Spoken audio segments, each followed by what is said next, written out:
हम उसको मार देंगे, हम छोड़ेंगे नहीं। उसका नाम रुपेश कुमार है, मेरा तो चेहरा भाई लगता है, चेहरा भाई लगता है। भाई लगता है। हम लोग हमेशा सोचते थे अपना भाई है। मेरे भैया यहाँ रहते नहीं है, बड़े पापा के बेटा बाहर रहते हैं, उसको हर चीज़ के लिए हम लोग सोचते अपना भाई है, कहीं जाने के लिए भी बोल देते थे। उसके बाद भी वो इतना घिनौना हरकत किया। उसको राखी बांधती थी ये लोग।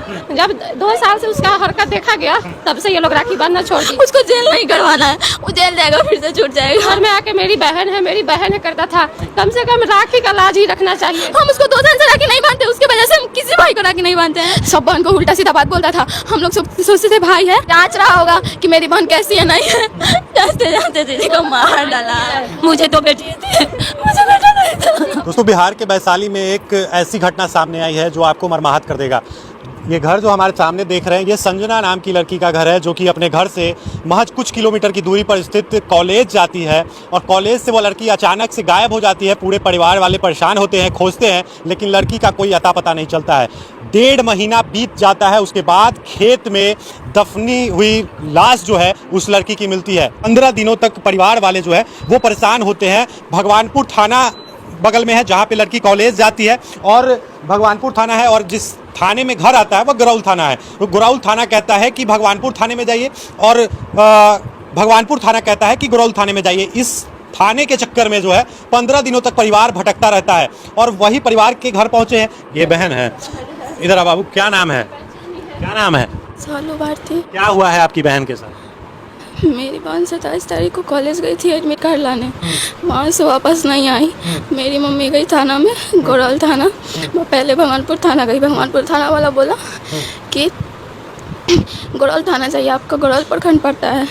गोरौल थाने में गई तो बोला कॉलेज भगवानपुर थाना में, आप भगवानपुर थाना जाइए। रोज़ रोज़ यहाँ से वहाँ दौड़ा रहा था। उसके बाद मेरी मम्मी एसपी के ऑनलाइन केस की साइबर से, उससे नहीं हुआ। साइबर वाला बोला था कि स्पीड पोस्ट कीजिए, हो जाएगा। वो भी किए, उससे भी नहीं हुआ। फिर से मम्मी थाना पे गई। परसों भी मेरी मम्मी थाना पे गई थी। पहले बोलता था कि तू ऐसी लड़की बहुत जाती है, आ जाएगी, कुछ नहीं होगा, आ जाएगी, आप टेंशन मत लीजिए, ऐसा कर तो छोड़ दीजिए, आ जाएगी, शादी करके आ जाएगी। किसी के साथ भाग गई, वो जानता नहीं है। अगर जानता था किसी के साथ भाग गई तो हमको ढूंढ के ला के देता। वो डायरेक्ट बोला भाग गई किसी के साथ, अब छोड़ दीजिए। कौन बोला कि भागे किसी के साथ? थाना का आदमी बोला था छोड़ दीजिए, छोड़ कैसे देगा? कोई भी गार्जियन अपने बच्चे को छोड़ देगा? 1 महीना बच्चा रहता है, उसको छोड़ता ही नहीं। मेरी मम्मी को बोला कि छोड़ दीजिए। उसके बाद यहाँ पे लाश मिला, उसमें भी हम दौड़ते गए। सब बोला ब्लैक कलर का बैग है, तो हम दौड़ते गए सब। फिर भी बोल रहा था ना तुम्हारी बहन नहीं है, जाओ, उसमें लाश ही नहीं है। वो खन ही नहीं रहा था। फिर भी हम कितना बोलने के बाद भी नहीं करना था। एक लेडीज़ थी, एक लड़की थी, पुलिस थी। हम उसको बोले, वो हमसे सारा बात पूछी, उसके बाद भी नहीं दिखा रहा था। मेरे मामा जी वहाँ गए, फिर भी नहीं दिखा रहा था। हम लोग कितना बोले तो हमको बोल रहे तुम कौन है? गोरौल थाना का जो था या भगवानपुर थाना का जो भी था, वो पूछ रहा था हमसे। हमको बोला तुम क्यों आई हो, तुम कौन हो? हम बोले मेरी दीदी 1.5 महीना से नहीं मिल रही है। वो बोला थाना में कंप्लेन की थी, हमने थाना में भी कंप्लेन किए हैं, एसपी के ऑनलाइन केस किए, उसके बाद कोर्ट से केस किए हैं, फिर भी कोई कुछ नहीं किया। अब FIR कर देना, जाओ घर जाओ। हम ले अब FIR करके क्या करेंगे? अब तो दीदी को मार के फेंक दिया। बोला नहीं तुम्हारी दीदी नहीं है। कपड़ा भी छुपा रहा था। जब हम कितना जीत किए, मेरे मामा जी बोले, उसके बाद कपड़ा गलती से जो फेंका है तो हम पहचान लिए, तो पूरा कपड़ा नोच के गैंग के साथ रेप करके दीदी को मार के फेंक दिया। वो पुलिस वालों को, दोनों पुलिस वालों को हटाइए, उसको जिंदा जलाइए, वो लड़का को जिंदा जलाइए, नहीं तो हम उसको मार देंगे, हम छोड़ेंगे नहीं उसको मेरे सामने जिंदा जलाइए, उसको जिंदा जलाइए। दीदी मेरी बहन को रेप करके मार दिया दीदी को। सोचिए किस तरीके से एक बहन अपनी बहन के लिए रो रही है, बिलख रही है। 15 दिनों तक इसी हालत में गुरौल थाना जाती है, भगवानपुर थाना जाती है, लेकिन पुलिस प्रशासन कहते हैं कि आपकी बहन, आपकी बेटी जो है वो किसी के साथ भाग गई है। ये रोना उन पुलिस वालों को नहीं दिख रहा? क्या गुरौल थाना के प्रभारी को नहीं दिख रहा? क्या भगवानपुर थाना के प्रभारी को नहीं दिख रहा? कोई भी बच्ची अगर अपने घर से अगर वो गायब हो जाती है तो क्या इसका मतलब है कि वो किसी लड़के के साथ ही भाग गई? क्या उसका किडनैपिंग नहीं हुआ होगा? क्या उसके साथ गलत होकर उसकी हत्या नहीं हुआ होगा? जिस तरीके से इस बच्ची के साथ बगल के खेत में उसको 6 फीट की गहराई में, देखिए इसको, देखिए पानी मारिए ना, पानी लाइए, पानी मारिए इसको, पानी मारिए। हमको बस इंसाफ चाहिए। मेरी जिंदगी के साथ जो भी किया उसको आप जिंदा जलाइए, उसको मार डालिए, उसको जेल जाएगा, फिर 1-2 साल में छूट जाएगा, उसको कोई ना कोई छुड़वा देगा, उसको जिंदा जलाइए, हम लोग के सामने जिंदा जलाइए उसको। उठाना वाला हम इतना बोले फिर भी हमको नहीं दिखा रहा, तो बोला पहले पेपर दो तब दिखाएंगे, उसको जिंदा जलाइए। जरूर इंसाफ मिलेगा बाबू। कुछ पुलिस वाले करप्ट हो सकते हैं, पूरा कानून प्रशासन जो है वो करप्ट नहीं हो सकता। उसको जिंदा जलाइए, उसको जेल नहीं करवाना है, वो जेल जाएगा फिर से छूट जाएगा, उसको जिंदा जलाइए। सोचिए माँ किस तरीके से भी लग रही है। उसको जिंदा जलवाइए, बुलडोजर चलवाइए। हमरा वो जेल जाएगा 2 साल के बाद, गया है ऐसे ही मामले में गया, 3 महीने में छूट गया है, कोई सब करना चाहिए। वो लड़की जिंदा है, मेरी बेटी को। क्या हाल है इस बच्ची का, ये अपनी बहन के लिए किस तरीके से तड़प रही है। बहन का पोस्टमार्टम होने गया है, पोस्टमार्टम होकर उसका शव घर पे पहुंचेगा।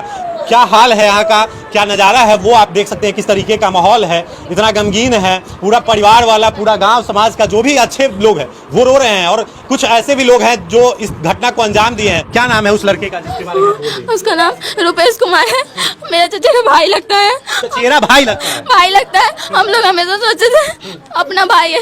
मेरे भैया यहाँ रहते नहीं है, बड़े पापा का बेटा बाहर रहते हैं, उसको हर चीज के लिए हम लोग सोचते अपना भाई है, कहीं जाने के लिए भी बोल देते थे, उसके बाद भी वो इतना घिनौना हरकत किया।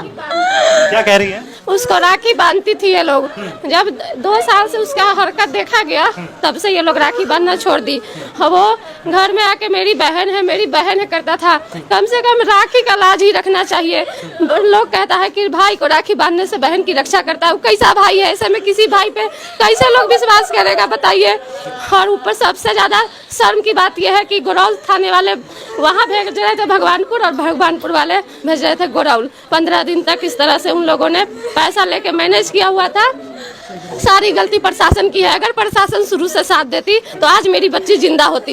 इसलिए हम चाहते हैं कि हमको दूसरे क्षेत्र के प्रशासन का सपोर्ट चाहिए, और उसके ऊपर सीबीआई जांच कराया जाए। जितना दोषी है, गैंग रेप हुआ है मेरी बच्ची के साथ, गैंग रेप में जो भी उसके साथ है सबको फांसी की सजा हो, सबको। देखिए, संजना इस घर की बेटी थी जो 1 महीने पहले इस घर में हंसा करती थी, पढ़ा करती थी, तमाम चीजें जो है वो करती थी, लेकिन आज उसका बॉडी पोस्टमार्टम होके आएगा, घर पर पहुंचेगा। तमाम लोग रो रहे हैं। उसकी छोटी बहन है जिसका हालत खराब है। देखिए, बार बार जो है बेहोश हो रही है बच्ची। इस बच्ची का क्या दोष था जिसकी बहन चली गई?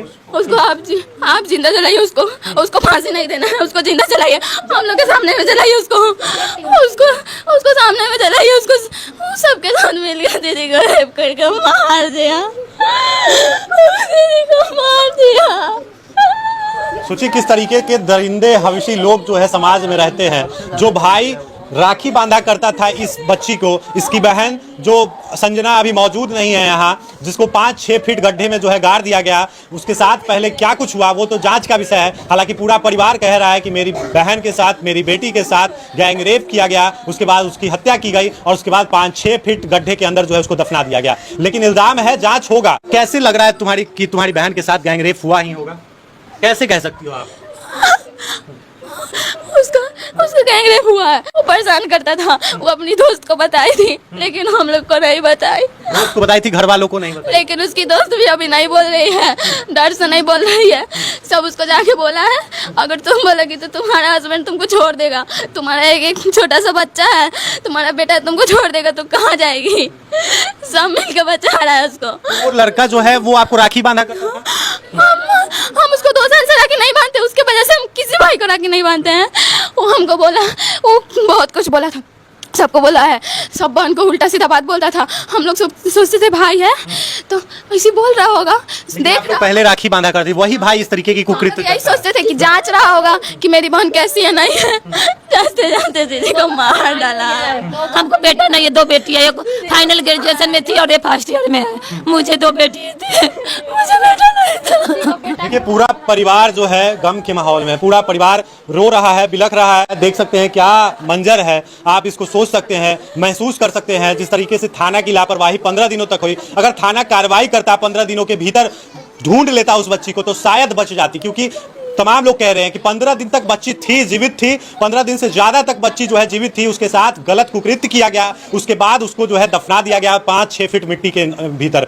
बेटी जो है, एक बहन जो है अपनी बहन के लिए रो रही है, बिलख रही है, इंसाफ की गुहार लगा रही है। शासन प्रशासन सत्ता जो है वो सो रहा है, चुनाव का माहौल है। ऐसे में तमाम लोगों को देखना होगा कि इंसाफ जो है इस परिवार को मिल पाता है कि नहीं मिल पाता है। जिस तरीके से माँ बिलख रही है, पूरा परिवार, पूरा जो आस पड़ोस के लोग हैं, देखिए ये बगल के लोग होंगे, ये इस घर के नहीं होंगे लेकिन फिर भी रो रही हैं। मतलब तमाम महिलाओं की आंखों में कहीं ना कहीं आंसू है। फुआ है आप। कैसे हो गया भतीजी के साथ इस तरीके की? हम नहीं जानते न रहे, हम तो बाहर अकेले हैं, हम तो प्राण मत हो का अपन जल्दी तो ये रात में हम जानवे न कोई कुछ। देखिए ये हाल है, बात भी करने में जो है मतलब अंदर से मन नहीं कर रहा है कि इन लोगों से बात किया जाए, कुछ बुलवाया जाए। इस तरीके का माहौल है यहाँ पे। सोच सकते हैं कि एक जवान बच्ची जो है 20-22 साल की लड़की इस घर की बेटी थी और उसको अगवा किया जाता है एलएन कॉलेज से। जांच का विषय है, लेकिन जो पहले दृष्टिया दिखता है वो यही दिखता है कि कॉलेज गई, वहां से अगवा कर लिया गया, या फिर बहला फुसलाकर, जिस तरीके से लोग कह रहे हैं, परिवार वाले कह रहे हैं कि उसको जो है धमकाया जाता था, ब्लैकमेल किया जाता था। तो हो सकता है कि कुछ ऐसे सबूत, कुछ उसके पास उल्टा सीधा फोटोज वीडियोज हो जिसके कारण जो है उसको धमकाया जाता हो, धमका कर उसको अगवा कर लिया गया हो, उसके साथ गलत किया गया हो। बाकी तमाम परिवार वाले जो हैं वो इंसाफ के लालसा में है, इंसाफ चाहते हैं कि जिस तरीके का वो लड़का रुपेश नाम का, जिसके बारे में तमाम परिवार वाले कह रहे हैं, कहीं ना कहीं ये जांच का विषय है, जांच हो और इसमें जो है जल्द से जल्द स्पीड ट्रायल के माध्यम से रुपेश नाम का जो शख्स है जिस पे इल्जाम है, जांच हो पहले। अगर दोषी पाया जाता है या फिर कोई भी शख्स इसमें दोषी पाया जाता है, उसको जो है जल्द से जल्द उस पर स्पीड ट्रायल कर जो है उसको सजा मिलना चाहिए। बाकी इस वीडियो के बारे में क्या कुछ सोचते हैं जरूर बताइएगा। तब तक के लिए देखते रहिए पब्लिक दर्शन। धन्यवाद।